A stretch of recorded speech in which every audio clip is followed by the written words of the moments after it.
நேயர்களுக்கு வணக்கம். நம்ம ஒவ்வொரு நாளும் ஒவ்வொரு பதிவுன்னு பார்த்துட்டு வரோம்ல. அதன் அடிப்படையில இன்னைக்கு செவ்வாய்க்கிழமை. செவ்வாய்க்கிழமைங்கும்போது நம்ம எப்போதுமே கருத்தை சொல்லும் குட்டி கதை தானே பார்ப்போம். அந்த கருத்தை சொல்லும் குட்டி கதை என்னன்றத இந்த பதிவுல பார்த்துடலாமா? என்ன அப்படின்னா, ஒரு கிராமம், அழகிய கிராமம் இருந்துச்சு. இப்ப எல்லாம் தெருவுக்கு தெரு பக்கத்து பக்கத்து வீடுகள்லாம் இருக்கு. அப்பயும் அதே மாதிரிதான் பக்கத்து வீடுகள்லாம் இருப்பாங்க. அந்த பக்கத்து வீடுகள்கிட்ட சண்டைகள் இருக்கும், சச்சரவுகள் இருக்கும், பாசம் இருக்கும், நேசம் இருக்கும்னு எல்லாம் கலந்த உறவு தான் பக்கத்து வீட்டுக்காரங்கன்னே சொல்லலாம்.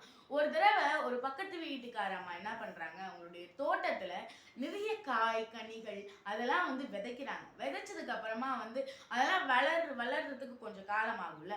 அவங்க வீட்டுக்கு தேவையான எல்லா பொருள்களும் அந்த தோட்டத்துல இருக்கு, நல்லா விளைச்சு.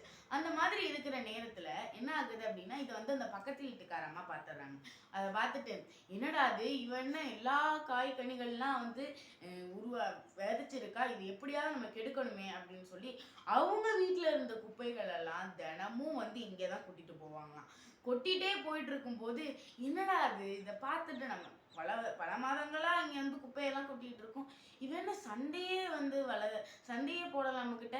ஏன்னா இந்த அம்மா சண்டை வளர்த்துக்கிறதுக்காக தான் இந்த குப்பையே கொட்டுறாங்க போல அப்படி நினைச்சிட்டு இருக்க நேரத்துல, என்னடா அது, இப்படியே குப்பையே நம்ம கொட்டிட்டு இருக்கோம், அவன் சண்டைக்கும் வரல, எதுவும் நம்மளை திட்டவும் இல்லை, எதுவுமே நம்ம பேசல, ஏன் இப்படி பண்றா, ஒருவேளை நம்ம தான் கொட்டுறோம் அவளுக்கு தெரியல போல, நாளைக்கே தெரிய வச்சிடறேன்ட்டு மறுநாள் போய் குப்பை கொட்டும் போது அவங்களுடைய அந்த பக்கெட், அதாவது குப்பை தொட்டியையும் அந்த காம்பவுண்ட் அவர்கிட்ட வச்சுட்டு வந்துடுறாங்க.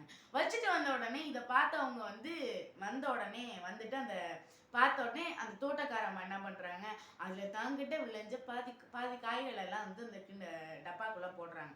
குப்பை தொட்டியில போட்டு அதை வச்சிருக்காங்க. வச்ச உடனே திரும்ப அந்த அம்மா இந்த குப்பை தொட்டி எடுக்க வராங்க. வந்த உடனே, என்ன இங்க என்ன இப்ப காய்கனிகள்லாம் இதுல போட்டு வச்சிருக்கீங்க, இது என்னோட குப்பை தொட்டி அப்படின்னு சொல்லி கேட்ட உடனே, ஆமாங்க, ஆமா, நீங்க எங்களுக்காண்டி, எங்களுடைய விளைச்சலுக்காண்டி இவ்வளோ நாளா எவ்வளவோ குப்பைகளை என்னோட வீட்டுல போட்டீங்க, உரம் கிடைக்காம ரொம்ப கஷ்டப்பட்டோம். ஆனா நீங்க இந்த குப்பைகள் எல்லாம் இங்க போட்டதுக்கு அப்புறமா இந்த குப்பைகள் கூட இயற்கை உரமா எனக்கு மாறிடுச்சு. இது எனக்கு ரொம்ப சந்தோஷத்தை அளிக்குது. அதனால உங்களால இந்த காய்கனிகள் பாதி விளைஞ்சிருக்கும்ல, அதுக்காண்டிதான் உங்களுக்கும் பாதி காய்கனிகளை உங்களுக்கு எடுத்து வச்சேன் அப்படின்னு சொன்ன உடனே அந்த அம்மா, என்னடா அது, நம்மள இப்படி சொல்றாங்களே அப்படின்னு சொல்லி அந்த அம்மாக்கு அதிர்ச்சி ஆயிடுச்சான். ஏன்னா நம்ம என்னைக்குமே ஒரு முயற்சியில ஈடுபட்டு இருக்கும்போது ஒருத்தவங்க நமக்கு கெடுதல் செஞ்சாங்கன்னா அதெல்லாம் கண்டுக்காம, அதை கண்டு துவண்டு போவாம நம்ம நேர்மறையா சிந்திச்சு நம்ம முயற்சி தொடர்ந்துகிட்டே இருந்தோம்னா அந்த கெடுதல் கூட நமக்கு நன்மையா மாறும். அதனால என்னைக்கும் மக்களே, எப்போதுமே என்னுடைய அன்பு சொந்தங்கள் அனைவருக்கும் சொல்றது என்னன்னா, என்னைக்குமே கெடுதல் வந்துச்சுன்னா அதை கண்டு பயப்படாதீங்க, அது எப்போதுமே நமக்கு நன்மையாதான் மாறும் என்று கூறி உங்களிடமிருந்து விடைபெறுவது நான் உங்கள் தீச ஊராட்சி செவ்வாய்க்கிட்டியில் நன்றிகள் நமக்கு பகிர்ந்து வருகிறேன். உங்கள் சிந்தனைகள். நன்றி, வணக்கம்.